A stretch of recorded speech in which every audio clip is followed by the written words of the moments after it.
stretches of past seasons and compare where you are now, but is this one of the better stretches you've had for a prolonged 3-4 week stretch since you've been here, as far as seeing the game and the decisions you're making? Yeah, I mean, as you said, I'd have to go back, have to look at certain stretches of, you know what I mean, of being on rolls. But I can tell you the way that I feel, the confidence that I have in this group myself, zone, I guess you can call it, whatever it is. Talked about it over and over, the coaches, just the chemistry of this team. Yeah, by far the best I've ever felt, and it's not just me. It's a lot of the things around me that ultimately, being a leader, a lot of times you're trying to control those things. You're trying to make sure things around you are good, taken up in places, this, and that, and that's the minimal of my job right now is handling things outside of my job, which obviously makes it easier for me. More so than ever? More so than ever.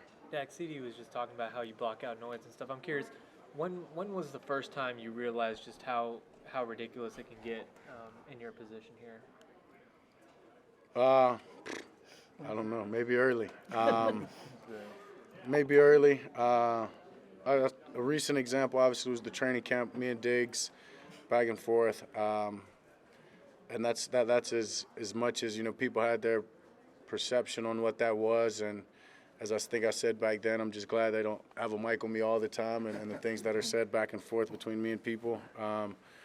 But that's, yeah, just the way that was taken was another prime example of just the spotlight, I guess you can say, this position holds being on this team. Was there a positive, negative? I remember your rookie year, you threw a cup in the trash, and that was it goes both ways, I guess? Sometimes? Yeah, 1,000% it goes both ways. I mean, I guess that was the first instance of it, or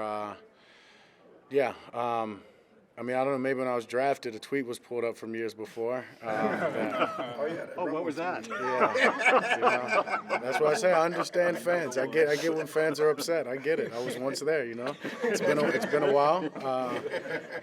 But yeah, I mean, just all of those things, different reminders, I guess you can say, throughout each year. And to your point, yeah, some good, obviously some bad, but just makes you realize it, and honestly, don't take it for granted. I'm thankful for it. Just to be in this position, as I said over and over, more good than bad, especially the way that I look at it, having this platform, being able to share my story, inspire others, that there's going to be bad with it when you have the reach that this position and this team does. Do you remind yourself of that tweet sometimes when you look at some of the things said about you and go, okay, yeah, I gotta let this go because I was one of those people that would have done this? Yeah, I mean, sure, yeah. I mean, to say I got to let it go, I never hold on to it to begin with, you know what I mean? I laugh at it because I understand it's an angry fan. And at the moment, you know what I mean? And a lot of times maybe just at the moment and didn't get the result that they wanted. But at the end of the day, nobody wants those results more than me and more than the men in this room.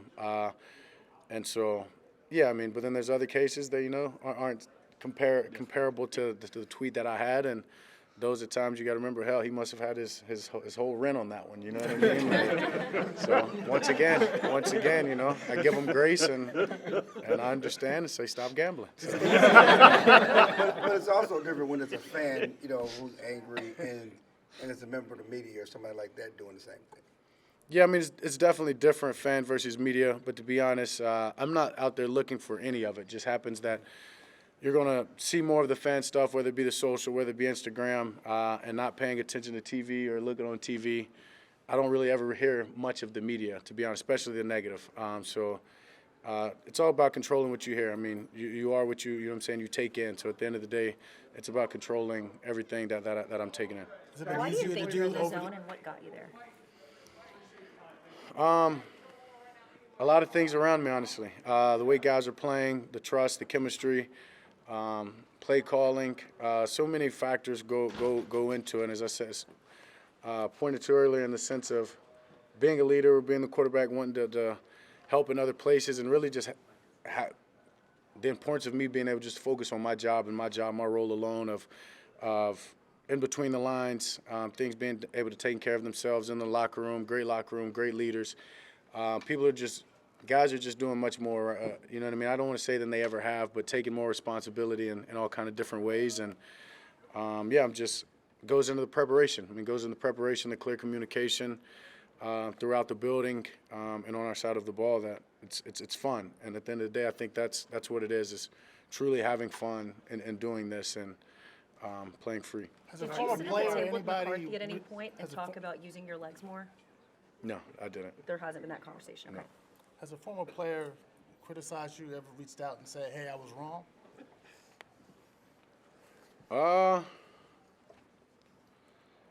don't know. I mean, honestly, and I feel like I've had people reach out actually, yeah, and Steve Smith, credit to him. I mean, I can't say that I really remember what the thing he said originally was, to be honest, but I know when we played, a Thursday night game out there in Tennessee, or it might have been in New Orleans. It might have been the Thursday night in New Orleans a few years back. He came up and, you know what I mean, and yeah, very, very sincere. I don't even want to say apology, but just man-to-man talk that understood whatever he said, right, was maybe taken out of context, or he didn't mean it that way, or maybe he stepped back on what he said. But, yeah, that's one great you said example. You talking about Jerry Stephen Judy A. or you talking about? Hey, Killams, Steve Smith, is this your fourth question? wide receiver. Okay, Yeah, make sure. Steve Smith. All right, make sure we're on the same When page. you play for the Cowboys, you play on different days, obviously different times a day. What have you learned through the years now about your preparation for the Thanksgiving Day game? How has that evolved? Yeah, I mean, obviously it's a crunch. You know what I'm saying? You've got to put everything that you normally put in a 5-day week or so in 2 days, 2.5 days for that matter. And so it's fun. You know, at the end of when you go back and you look at those 5 days, that's really what you're doing anyways. Is you're starting it off in those 2.5 days and then just buttering it up, crossing T's, dotting I's in the latter part of that week. So.